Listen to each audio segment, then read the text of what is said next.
concurrent viewer who has now gone to 0 concurrent viewers.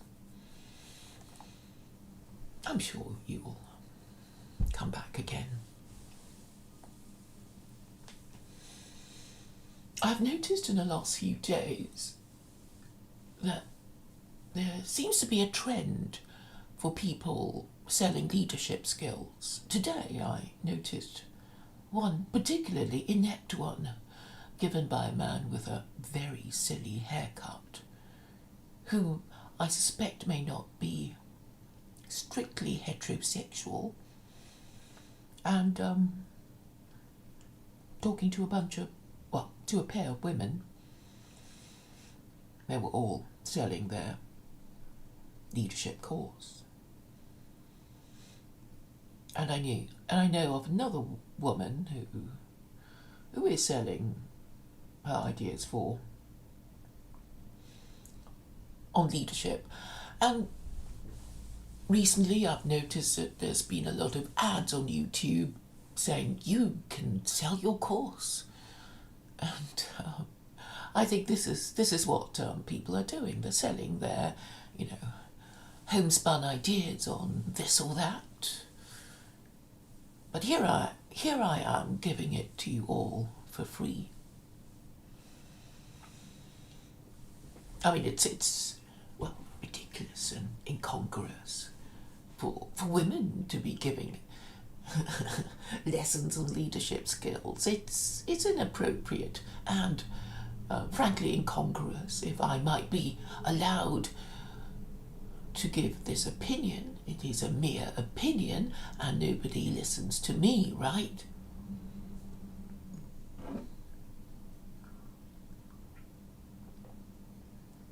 What are leadership skills, though? Obviously the ability to take people from one place to another. But it's not just a matter of actually leading somebody from A to B. We are talking about abstract goals, if we're talking about political leadership, and this is really what I'm talking about. Of course, the people selling these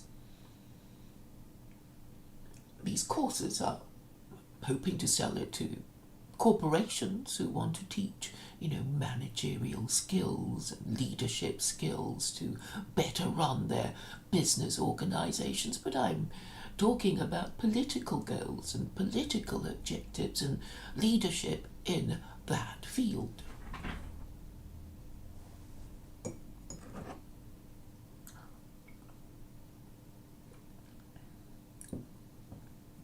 I think Trump did all right. He stated his goals quite clearly, and obviously the first thing you should do is to say very clearly where it is you wish to go. And then people might understand what you're saying and decide they want to come with you.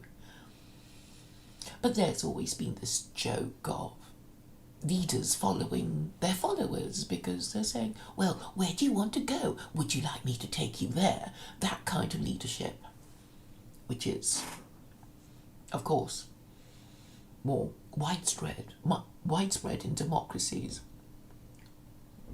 than is really good for their societies. But as I watch these courses and these women and these possibly gay men, I think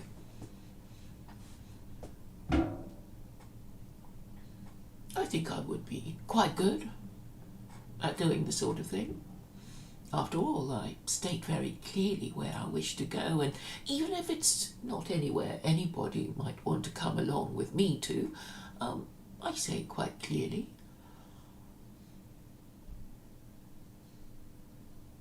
So good communication skills are essential. You need to be able to communicate verbally, which is a start, and then you have to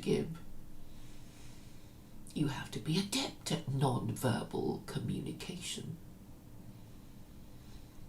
Women are quite good at that too. They communicate all kinds of things, don't they? in a non-verbal way.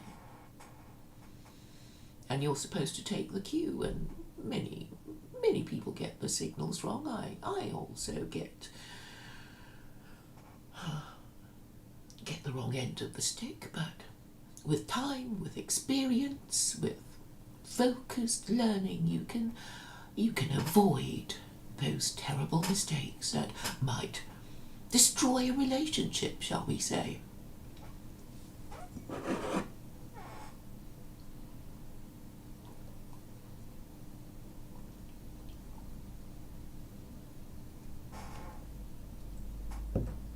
Why would anyone want to follow any political leader? It's only when they say, well, what you want is what I want. Let me take you there. To, for example, white nationalist heaven, communist heaven, socialist heaven, feminist heaven, or wherever. But you'd only follow me if you thought I knew the way.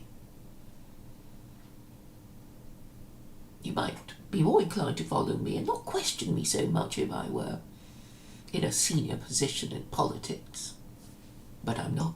I'm bumping along at the bottom with you.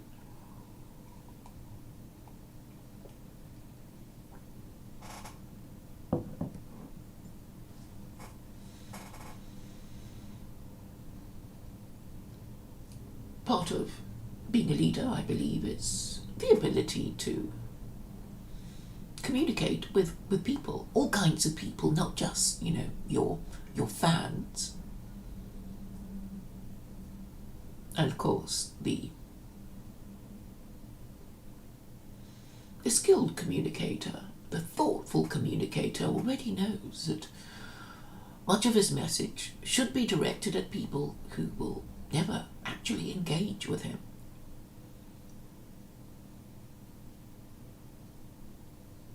And so the message needs to be calibrated very carefully to be not so complex that the morons and vegetables in the chat can't understand, and not so simplistic that anyone above them will dismiss as unrealistic, ridiculous, too extremist. Well, to be extremist is to be too something, or whatever they are likely to object to.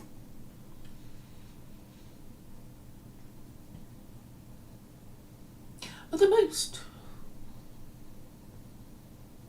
essential skill is the ability to get people to do things. Persuasiveness. So it's a combination of being nice and being nasty. Yes?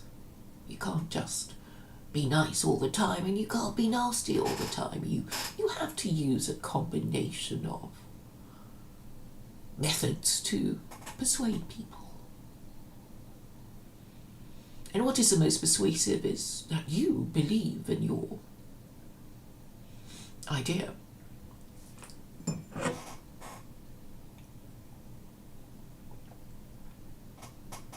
No point following someone who doesn't really know the way. You're just going to end up lost and maybe eaten by wolves. By my talking about roadmap politics rather than wish list politics, I hope I've conveyed to you that I know the difference.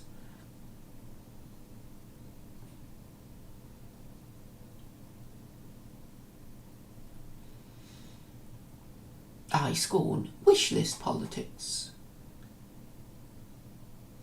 Unfortunately, most people in the alt-right are still right there at the bottom with their wish list politics, waiting for things to go wrong so they think they and their group are gonna take over.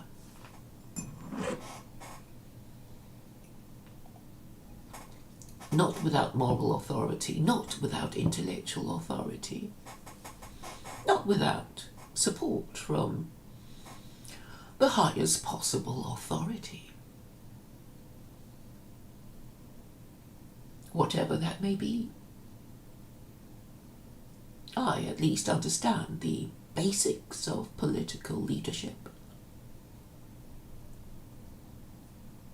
I can understand and apply principles, unlike so many who know what they ought to do but refuse to do it, and then complain about the Jews. Jews are, well, if they take their religion seriously, if they're not too assimilated and too corrupted by having marinated in the moral sewage of liberalism, they understand principles. The ultra-Orthodox rabbis understand principle.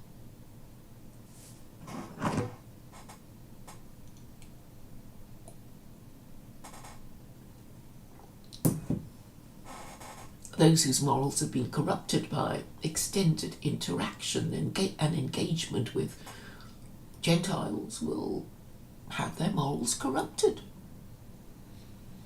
So it is the ultra-Orthodox rabbis who speak most clearly, because they don't have to worry about what the easily offended Gentile might think of certain Jewish ideas. So I'm grateful for those rabbis who are not afraid to state the basic principles of Judaism. It's only when you state those principles that you realize how far astray most of them are from the principles of their religion. The same applies to Muslims. As for Christians, who knows what a Christian principle is? Do Christians even know that? I don't think so. But I know what my principles are. I know what my goals and objectives are. And so do you.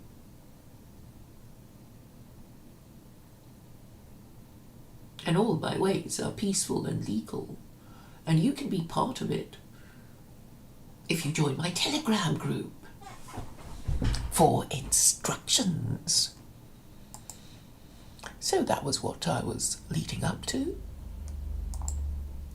I'll just put it in the chat and the description box. If you want to be part,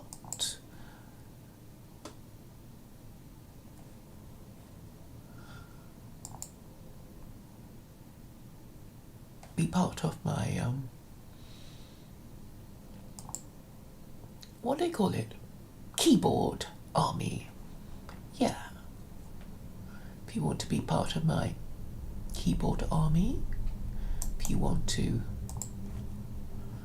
be given little tasks that you can do for me to get things done.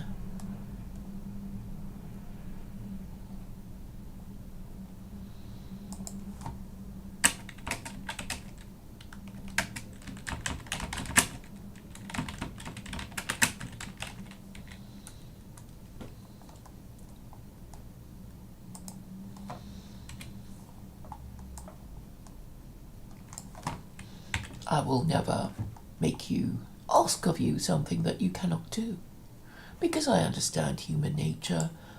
There's no point asking the impossible of people who lack the capacity to do it, so I will always make sure that what I ask of you, you can do. You're only required to be a member of my keyboard army. And you know what I want. You know I want to be on Dutton, and you know I want to be on Millennial Woes. It's not much to ask, is it? And also, you also want me to be on those two channels, don't you? You do actually want to see me interact with Dutton and Woes. Then you can bribe them with super chats. And then you can... So that would be the carrot. You're going to say, "Ooh, we'd love to see this. We'd love to see Claire on your channel, Woes. We'd love to see Claire on your channel, Ed." And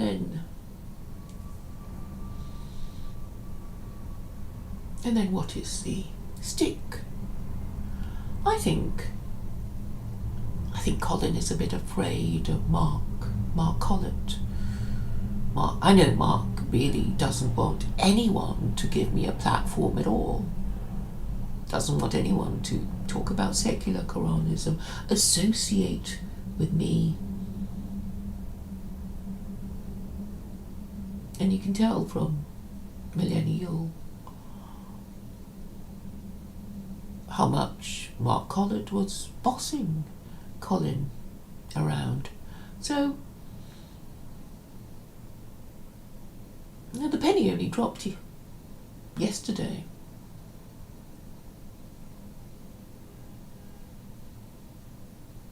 And I'm going to be much nicer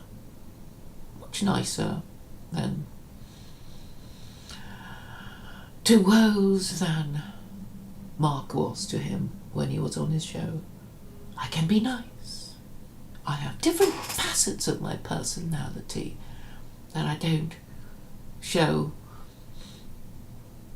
I don't, I can be nice. Right? I can.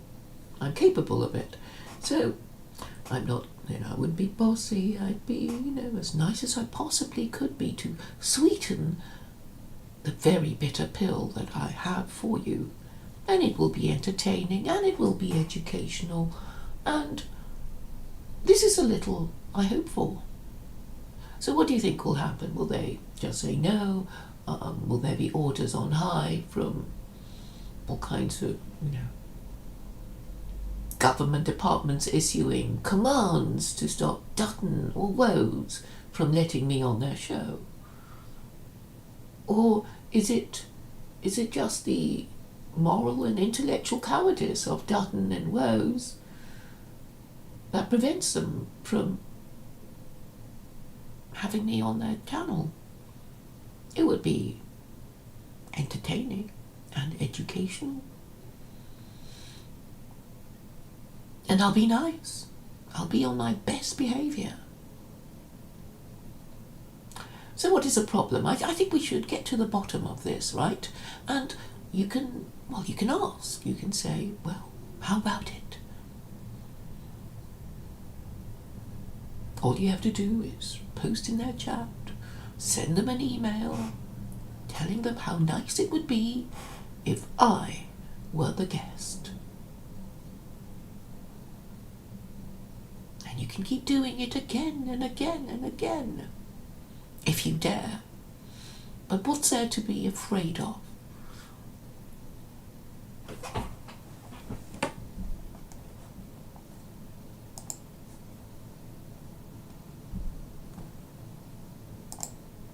Are you afraid of being hidden in their chat?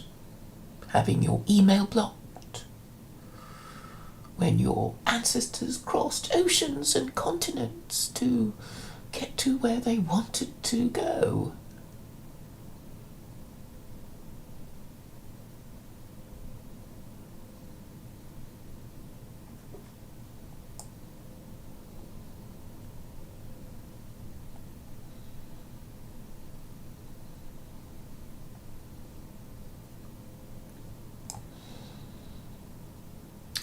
What's this thing that you want me to see, Stephen James?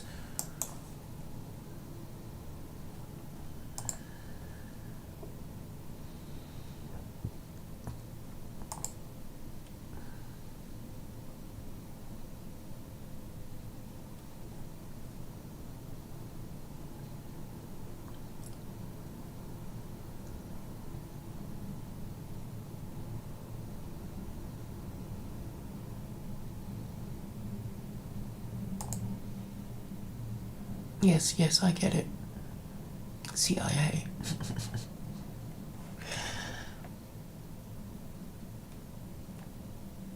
Oh, good. Seamus Crawford. Thank you for agreeing with me that it would be fun. So you're going to write to Dutton, you're going to write to Woes, and Stephen James, you're saying the CIA will stop them from platforming me, right? Is that what you're saying? Well, look, I don't mind, if they nuke my channel, we'll know it's a CIA, right? Then we can go elsewhere. Yes, we can go elsewhere. And then I guess they'll, maybe nuke us in other places where they find us. But we have to keep speaking the truth as we see it in order to see where it leads us, right?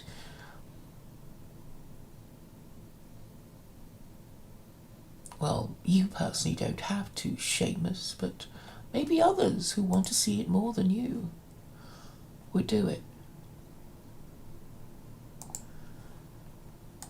I mean, I don't necessarily have to, do it through Woes and Dutton, but, we should make them uncomfortable for their moral and intellectual cowardice.